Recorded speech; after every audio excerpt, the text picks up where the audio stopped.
Hey PMC, Lauren here. A long time since I've seen you guys. I hope you're all well. Since COVID-19, we have been unable to have choir rehearsals of any kind, choir concerts, and I know we're all feeling the strain of not being able to make music together with whatever group you make music with. Another side effect of this isolation, of course, is we lose the routine of singing. We lose the routine of keeping our voices in shape. And I was talking to Jeff the other day about putting together a series of videos for y'all that are short, so you don't have to sit here for an hour, but are little exercises for you to do that can help you maintain your voice. Also kind of center yourself a little bit. I'm not going to go as far as saying that they're meditative, but having a routine to maintain something that's important to you can be really helpful during this time. So I'm going to do 5 videos, and this first one I'm calling Stretching and Breathing into Alignment.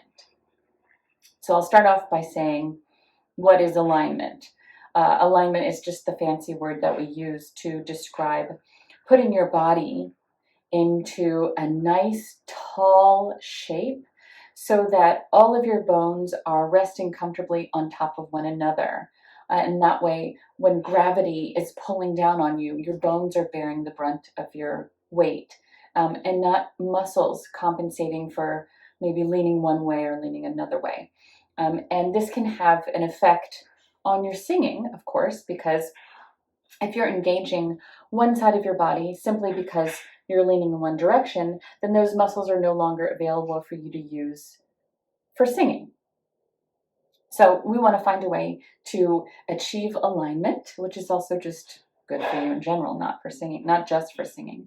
And then also use the breath to help stretch out the body and get everything ready for singing. So we're not even actually going to make much noise today. We're not going to phonate. We're just going to stretch and we're going to breathe. So these are things that you could do before bed. These are things you could do first thing in the morning. These are things you could do in the middle of the day if you've been sitting at your desk for a long time and you've got some Zoom fatigue. So let's start with just easy stretches. You can't see my feet, but I'm making circles with my ankles. And I'm changing direction. And then I'm doing the other foot.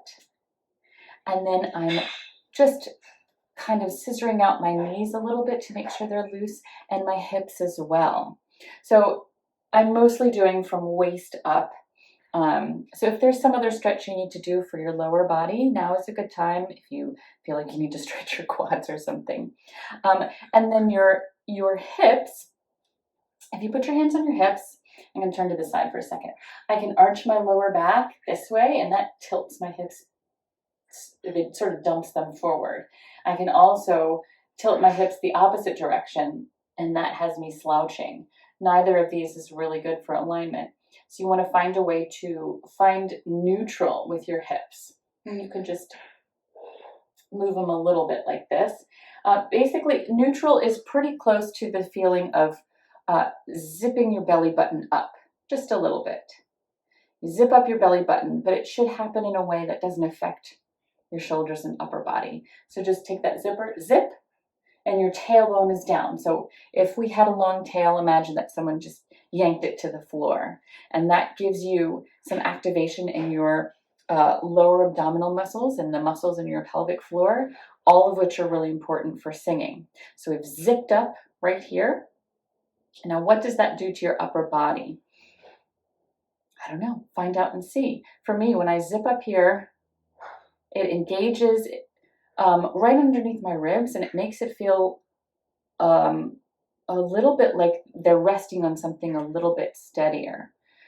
Now that we have that, imagine, so you've got this steady, stable lower core. And then your spine, you want to grow from that core. Just imagine, this is all visualization. You grow from the core there. And you know that famous expression that they use in ballet. Imagine you have a string coming out of the top of your head and it's pulling your head up. Really, the effect they're trying to get is good alignment, but also putting you in a position so that you're not crunching your vertebrae together. So when you do that, when you imagine that string lifting your head up, it pulls apart your vertebrae. It gives you a little bit of extra space. It should make your neck feel a little bit long. Now, where are your shoulders here? If you put your hands right here on your shoulders, and let's do some circles backwards. You're just going to loosen up. And especially if you've been sitting at a computer for a while, this is going to feel really good. And then change direction.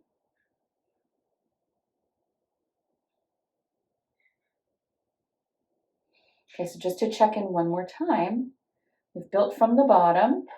We have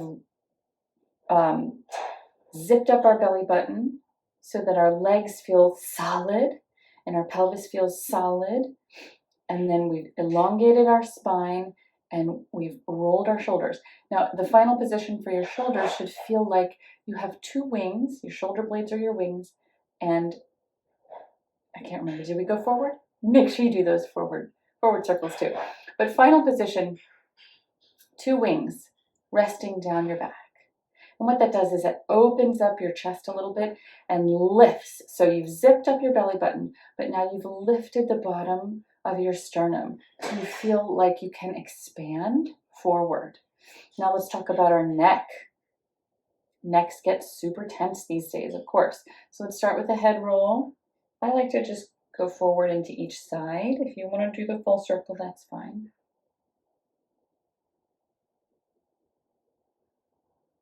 So this, right now we're using movement to loosen this up. Now what I want you to do, take your hands behind you and grab them like this. So I'm clasping my fingers together. And then I put that over to one side here. And then I'm going to lean my head towards my fist. So what this does, it gives you a nice long stretch from the tip of your shoulder here all the way up the side of your neck towards that bottom of your ear. But when you have your hands clasped, it helps give you a slightly longer stretch. Just make sure you don't dunk your head forward or backward. Find that neutral so you get the biggest, most productive stretch. And then release, we'll do the other side. So I clasp my hands again, same clasp is fine. And then I just put the clasp on the other side. And then I lean towards the clasp. It may seem counterintuitive, but that's what gives you that big stretch. And as always, when you're doing stretches, it's important to keep breathing. The breath helps the muscle release. So if you're holding your breath, that's not going to help. And release, and shake your arms a little bit. Okay? Now that we've stretched out both sides, squeeze your shoulders up. Squeeze, squeeze, squeeze, and inhale. And then with a sigh, let them go. Squeeze, squeeze, squeeze, squeeze, squeeze. Let them go. One more just like that. Squeeze, squeeze, squeeze. Let them go. Now check your alignment. Make sure when you dropped your shoulders, you didn't collapse this way. So with the chest lifted, but the hips neutral. All right, we're almost done with our stretching in terms of alignment. So you've got the jaw here. Really for a jaw stretch, I just give myself a massage on the sides here and open and close. And side to side. And if you have jaw issues, then do what works for you. You know your body better than anyone else. So these are just suggestions that you can try if you need a moment out of your day. And then stretch out your whole face. All these parts of your face that you don't normally think about. Just wakes it up a little bit. Okay. And again, keep breathing. Good. Now we're going to do a few stretches using breath to help you open up some sticky spaces. Because we are a forward-facing species, we experience things in the front of our body for the most part. A lot of times we forget about the sides and we forget about the back of our body. So we're going to do a few stretches and breathing exercises that help us open up those different parts of our body. That's going to help a lot with singing. So we're going to stretch our arm forward and then cross it over our body and then grab here. Now this is just sort of not an uncommon stretch. The component that's going to be specific for PMC and for singing is that you want to make sure when you do this stretch, you don't sink back. You want to keep that beautiful alignment in your ribs and in your torso. And while we're doing this stretch, we're going to take several deep breaths and we're going to guide our breath into the space we're stretching. So you want to feel like the breath is expanding the space between the ribs. Take a nice big breath. Really feel the space. Use the breath to increase the stretch. And release. One more like that. And release. Let your arm go. You might feel a little bit more space on this side than the other side. So let's see if we can even it out. Other arm across your body. Now remember, we're directing the breath into the space between the ribs here. Use the air to create space. Inhale. And let it go. And try to keep your shoulder away from your ear. So as you're doing the stretch, don't let that space get too small. Shoulder away from your ear. Direct the breath one more time. And let it go. Let your arm fall down. A few little shoulder rolls and check in with your body. How do you feel? Do you feel lighter? Do you feel a little more open? Do you feel, I don't know, how do you feel today?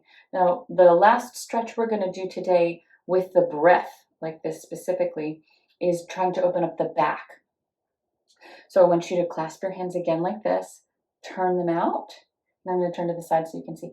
I'm going to arch my back like a cat, like a Halloween cat. And I'm going to take another directed breath, and I'm going to try to use that breath to expand the space between the ribs all across my back here. So I've got my hands clasped, I'm pressing out. So I use that to curl my back like a cat. And I'm going to take a big breath. And release. One more like that.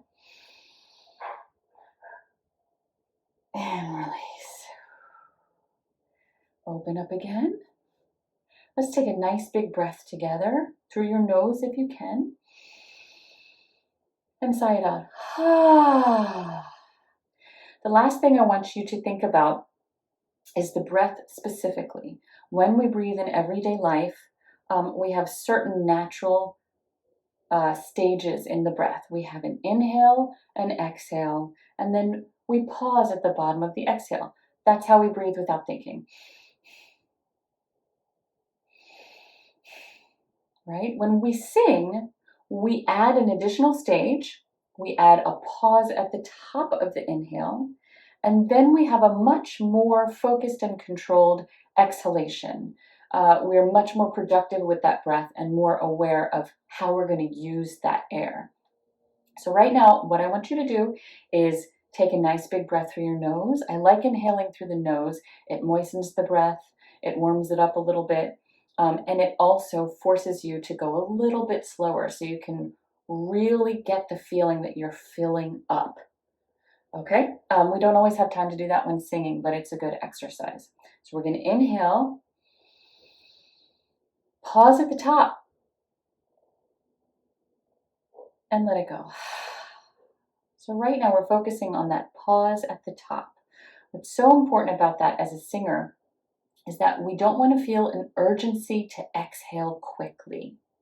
In general, when we tell our body to take a big breath, the instinct is to fill up with air because, oh my goodness, we're not going to be able to breathe again soon. So there's a sense of anxiety and panic associated with that.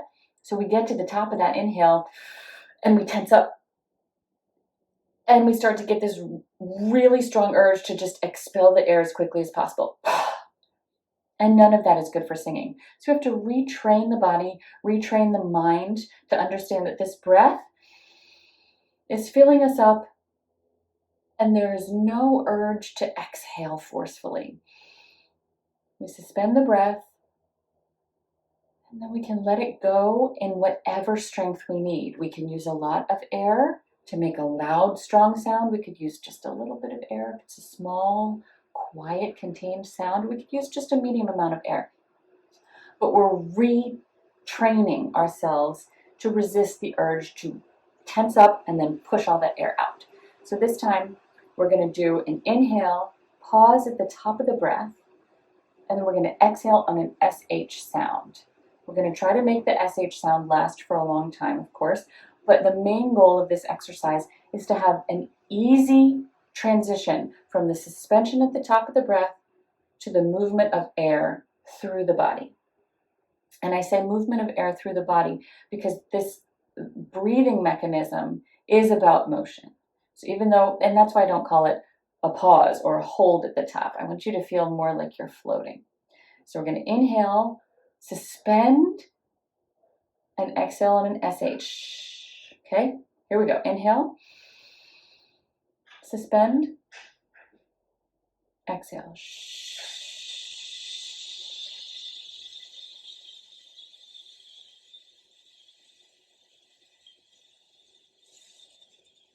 Now you only exhale until you reach the end of the breath that's comfortable.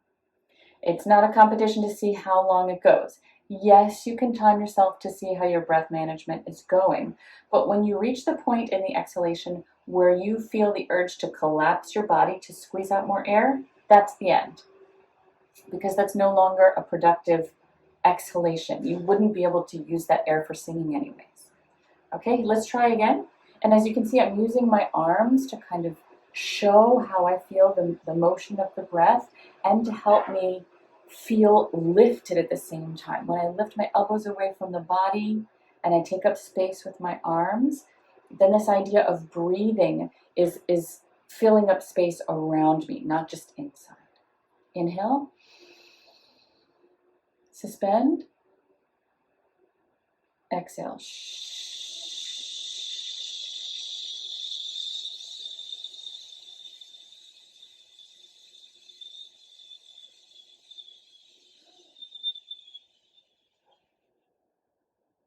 And then fill up again. Suspend, exhale.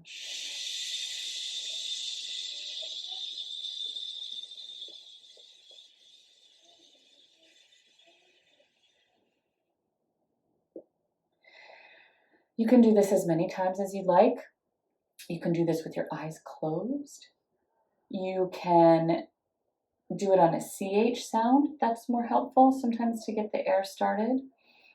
You can also start to incorporate motion with your head and your neck to help make sure that these muscles stay relaxed.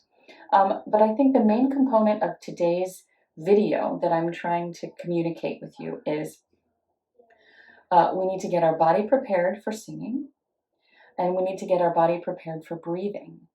Breath is sound for a singer, and to use the motion of the breath is what's going to give you the best experience as a singer.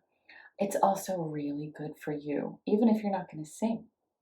The act of taking an active breath, of taking a focused breath, really helps you focus in on your body, what's happening in your body. And if your body doesn't feel good, the singing certainly is not going to feel good. So I really invite you to watch as much of this as you want. If you want to watch the whole thing and do the exercises with me, if you want to watch it one time and get some ideas for yourself, I would encourage you to do that, whatever works for you, but start incorporating motion, breath, and stretching into your daily regimen or your daily routine, whatever that is. And then in my next video, I'm going to start talking about phonation and some actual vocal exercises that you can use to build on your routine. So I hope this was helpful, And I look forward to working with you in the next video, and I hope you all are doing well.